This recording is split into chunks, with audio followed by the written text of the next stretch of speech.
Yo les Globetrotters, il y a quelques jours, ma famille et moi avons eu la chance d'aller jusqu'en Laponie suédoise en train. C'était vraiment un voyage inoubliable et le fait de privilégier le rail a justement rendu l'expérience encore plus mémorable. Vous l'aurez compris, c'était donc un format un peu hybride, à cheval entre ma vie pro et ma vie perso. J'ai fait quelques images du voyage, mais j'ai quand même aussi essayé d'en profiter pleinement avec mes proches. Donc ne vous étonnez pas si le format est un peu différent des vlogs que j'ai pu faire précédemment.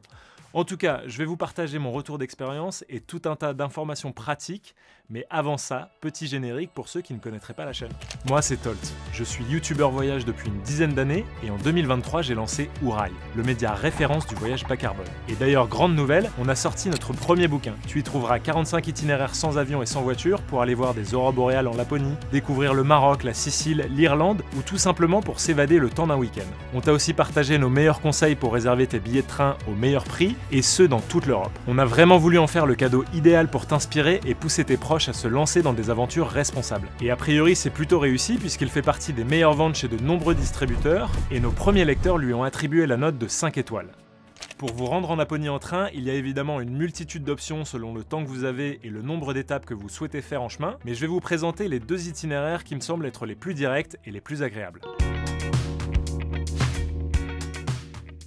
Pour aller à Abisko uniquement en train depuis Paris, et oui, désolé à tous ceux qui n'habitent pas dans la capitale, je suis pas responsable de l'infrastructure ferroviaire française, il faudra commencer par prendre le train de nuit Paris-Berlin. J'ai déjà publié une vidéo que vous pouvez retrouver juste ici, dans laquelle on vous détaille tout et où j'avais même pu débattre avec l'ancien ministre des Transports. Mais en résumé, le voyage dure à peu près 13 heures et en vous y prenant à l'avance, vous pourrez trouver une place en voiture couchette pour 70 €. Une fois arrivé à Berlin, vous trouverez largement de quoi vous occuper pendant la journée vu le nombre de sites historiques et culturels que la ville abrite. Mais je précise quand même au cas où, sur ourail.voyage, vous trouverez une multitude de guides qui permettent de retrouver tous nos articles avec des recommandations d'hébergement, d'activités, de restaurants et justement, il y en a plusieurs sur Berlin. Information importante pour se balader plus librement, il y a des casiers à la gare centrale qui sont plutôt bien indiqués et attention, ils sont positionnés sur plusieurs étages, donc si vous tombez sur un endroit où tout est occupé, ne renoncez pas et pensez à vérifier les autres niveaux. Au niveau tarif, il faudra compter 4 € pour les petits casiers et 6 € pour les gros qui permettent de stocker 2 grosses valises plus 1 ou 2 petits sacs pendant 24 heures. Après votre découverte de Berlin, vous pourrez enchaîner avec un second train de nuit. En fonction des dates de votre voyage, vous aurez même le choix entre deux compagnies. La liaison opérée par SJ, la compagnie nationale suédoise qu'on a pu tester sur le retour, et Snåltaget, une entreprise suédoise également, mais qui appartient à Transdev,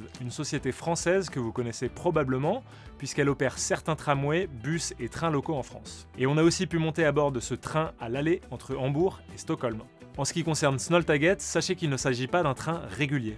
En 2025, il y aura des départs depuis Berlin entre le 13 avril et le 2 novembre, mais attention, le train ne circule pas quotidiennement.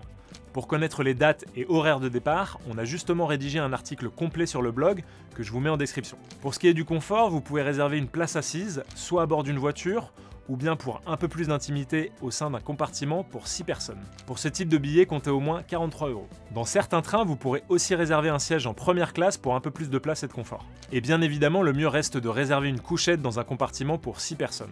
Vous voyagerez à bord d'anciennes rames de la Deutsche Bahn, rachetées par Snåltaget en 2016, donc sensiblement les mêmes que celles utilisées par ÖBB sur les liaisons Paris-Berlin et Paris-Vienne. Le confort est assez basique, mais honnêtement, ça fait largement le taf. Pour ça, il faudra compter au moins 87 €. Et sachez aussi qu'il est possible de privatiser un compartiment si vous ne voulez pas voyager avec des inconnus. Il y a justement des offres spéciales pour 2025 avec la possibilité de réserver à partir de seulement 43 € par personne pour les compartiments place assise. Si vous souhaitez voyager avec un animal de compagnie, c'est possible, mais cela nécessite malheureusement de réserver un compartiment privé, ce qui coûte plus cher et il faudra cocher l'option I want to travel with a pet au moment de la réservation. Pareil, on vous détaille tout ça sur l'article. Enfin, dernier point que j'ai vraiment adoré, la superbe voiture restaurant qui est ouverte entre Malmö et Stockholm de 9h30 à 14h pour la circulation vers le nord et de 16h à 21h dans l'autre sens. C'est assez magique de pouvoir profiter d'un repas avec les paysages qui défilent et même si le modèle économique est difficile à trouver pour les compagnies, j'aimerais vraiment que ce genre d'espace se démocratise à bord de nos trains. Si vous voulez profiter d'un repas à bord de cette voiture qu'on appelle le Krogen, ce qui veut dire pub en suédois, pensez à réserver à l'avance car il y a pas mal de demandes. Concernant l'Euronight opéré par SJ, il s'agit en revanche d'une liaison quotidienne. Le train quitte la gare centrale de Berlin à 18h34 et permet d'arriver à Stockholm à 9h55, soit un peu plus de 3 heures avant le Snåltaget. Au niveau des tarifs, c'est dans l'ensemble légèrement plus élevé puisqu'il faudra compter au moins 60 € pour une place assise, au moins une grosse centaine d'euros pour une couchette dans un compartiment pour 6 personnes, tandis qu'une place en voiture-lit avec des compartiments pour 2 personnes, un lavabo et le petit déjeuner inclus coûte au moins 180 €. A noter qu'il existe également des voitures-lits première classe dans lesquelles vous pouvez profiter de lits un peu plus larges et d'une douche. À bord, vous trouverez des prises 220 volts et USB, une petite brique d'eau et du chocolat pour chaque passager, et de quoi régler la température du compartiment. Le train dispose aussi d'une voiture-restaurant qui est quand même nettement moins stylée que celle du Snåltaget, mais qui propose un choix de boissons et de repas assez large et de meilleure qualité que dans nos voitures-bars TGV Inouï. Si vous voulez voyager avec votre animal de compagnie, sachez que c'est possible en sélectionnant Travels with Pets au moment de la réservation. Enfin, même si le train dispose de compartiments PMR, la réservation ne semble malheureusement pas possible sur cette ligne. Après discussion avec le personnel de bord, cela serait dû au fait que les gares ne sont pas forcément équipées pour permettre un accès PMR au train. Autre point que j'ai bien aimé, le train est équipé de consignes à bagages, ce qui peut être utile pour dormir sur ses 2 oreilles. Une fois à Stockholm, je vous encourage vivement à rester 2 ou 3 jours si vous le pouvez. Le centre-ville est très joli et vous trouverez de nombreux musées, de bons restaurants. Comme d'habitude, rendez-vous sur notre guide Stockholm pour retrouver toutes nos bonnes adresses. Après cette visite, vous enchaînez avec un dernier train de nuit, la fameuse ligne Stockholm-Narvik, qui permet de rejoindre le cercle polaire. Pour monter à bord de ce train quotidien, rendez-vous à la gare de Stockholm à 18h09 pour un trajet de 17 heures que vous n'êtes pas prêt d'oublier. Au niveau des tarifs, il faudra compter au moins 40 € pour une place assise, à minima 85 € pour une couchette dans un compartiment pour 6 personnes, tandis qu'une place en voiture-lit avec des compartiments pour 1 à 3 personnes, un lavabo et l'accès à une douche coûtent au moins 115 €. A noter qu'il existe également des compartiments première classe pour 1 ou 2 personnes, dans lesquels vous pouvez notamment profiter d'une douche individuelle. Le train est également équipé d'une voiture-restaurant, où vous trouverez aussi un large choix de boissons et de repas. Après une bonne nuit de sommeil, tu te réveilles donc au beau milieu des paysages de Laponie suédoise. C'est vraiment magique. À cette période, le soleil ne se lève pas vraiment, donc ça donne de magnifiques tons incandescents. Et pour couronner le tout, on a même pu observer des nuages nacrés, ce qui est a priori un phénomène assez rare. Vous l'aurez compris, c'est à mon sens l'un des trains de nuit les plus magiques au monde, et au-delà de toute considération environnementale, l'expérience vaut à elle seule de ne pas prendre l'avion. Avant de vous parler de notre séjour sur place, laissez-moi vous parler d'un itinéraire légèrement différent. Pour aller jusqu'à Stockholm, vous avez une autre option qui peut être intéressante, notamment parce que le train de nuit Paris-Berlin ne roule pour l'instant que 3 fois par semaine, donc en fonction de vos dates de voyage, ça peut ne pas coller. Mais aussi parce que vous n'habitez peut-être tout simplement pas à Paris. Pour les Franciliens et les Lillois, le mieux est de commencer par prendre un Eurostar en direction de Cologne. Le trajet dure 3h30 depuis Paris et on trouve des billets à partir de 54 €. Ensuite, il y a des ICE, les trains à grande vitesse allemands, qui font la liaison entre Cologne et Hambourg en 4 heures et on peut trouver des billets à 25 €. Attention, en Allemagne, le système de réservation est différent. La réservation d'un billet ne garantit pas une place assise. Pour ça, il faut justement ajouter une réservation de siège en option. Pour les Parisiens, autre solution qui peut être un peu moins chère, vous pouvez prendre un TGV Inouï en direction de Francfort. Avec cette option, on peut trouver des billets à partir de 39 € et les billets pour rejoindre Hambourg démarrent aussi autour de 25 €. Après, très honnêtement, si vous prévoyez de découvrir les villes en chemin, je pense que Cologne a plus d'intérêt que Francfort et c'est pour ça que j'en ai parlé en premier. Si vous habitez du côté de Marseille, le passage par Francfort est en revanche la meilleure option puisqu'il existe une liaison directe qui part de la gare Saint-Charles à 8h12 pour une arrivée à Francfort dans l'après-midi. Sur cette ligne, on peut trouver des billets à partir de 64 €. Malheureusement, à part pour les villes de l'Est de la France, il n'existe pas d'autres liaisons vers l'Allemagne. Vous devrez donc passer par Paris, Strasbourg ou éventuellement Bruxelles. Et oui, il est possible de récupérer le Snåltaget qui fait Berlin-Stockholm, dont je vous ai parlé un peu plus tôt, en embarquant à Hambourg à 23h59. Mais c'est aussi possible de monter à bord de la liaison opérée par SJ à 22h03. Bref, vous l'aurez compris, les solutions ne manquent pas pour rejoindre le cercle polaire en train, et pour avoir testé les deux options, train de jour jusqu'à Hambourg à l'aller et 100% train de nuit via Berlin sur le retour, croyez-moi qu'on n'a absolument aucun regret. Malgré des complications sur le réseau allemand qui nous ont obligés à faire bien plus de changements que prévu, la première journée de train est passée super vite. Lorsqu'on est en famille ou entre amis, on trouve toujours de quoi s'occuper et passer de bons moments. Et honnêtement, voyager de cette façon nous a permis de nous créer bien plus de souvenirs que si on avait simplement pris l'avion. Pour ce qui est du budget, le transport nous a coûté 639 € par personne en réservant 1 mois et demi à l'avance, ce qui peut paraître assez cher par rapport à l'avion, mais encore une fois, ça me semble important de comparer ce qui est comparable. 639 € pour potentiellement découvrir Cologne, Hambourg, Stockholm, Berlin et la Laponie, je trouve au contraire que c'est une super affaire. Surtout si on déduit les 5 nuits d'hôtel qu'on a pu économiser grâce au train de nuit, ce qui aurait probablement coûté au moins 150 € par personne.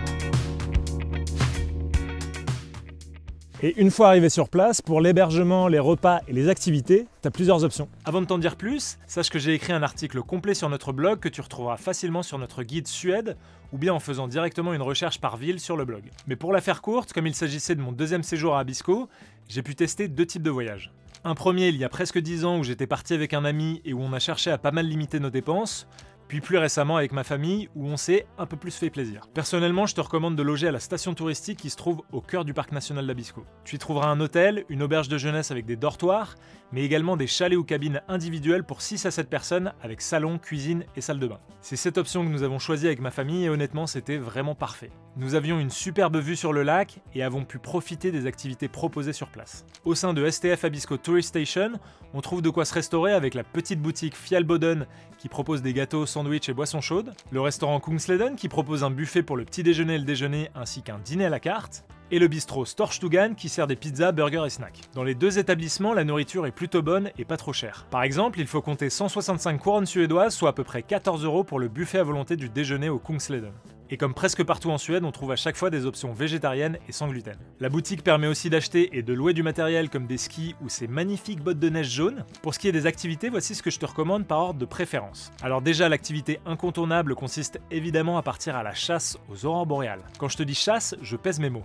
Pour maximiser tes chances d'observer ce phénomène, il faut s'en donner les moyens. Il faut être prêt à passer des heures dans le froid, à regarder le ciel. Parce que même s'il existe aujourd'hui de nombreuses applications qui peuvent donner des informations intéressantes, il ne s'agit pas d'une science exacte, et mieux vaut rester aux aguets car les lumières ne préviennent pas avant d'apparaître. Ensuite, je te recommande vraiment la balade en ski de randonnée nordique. L'activité est proposée par la station STF pour à peu près 70 € par personne, ce qui inclut le guide, l'équipement et une collation avec biscuits et boissons chaudes. La sortie dure 3 heures et le groupe ne peut excéder 12 personnes, donc ça reste quand même en comité assez réduit. Le gros avantage, c'est qu'il n'y a pas besoin d'avoir déjà fait du ski ou un quelconque sport de glisse pour en faire. Honnêtement, c'était sympa et même assez rassurant pour certains de le faire avec une guide, mais je pense qu'il est tout à fait possible de s'en passer en louant simplement du matériel pour se balader dans le parc national.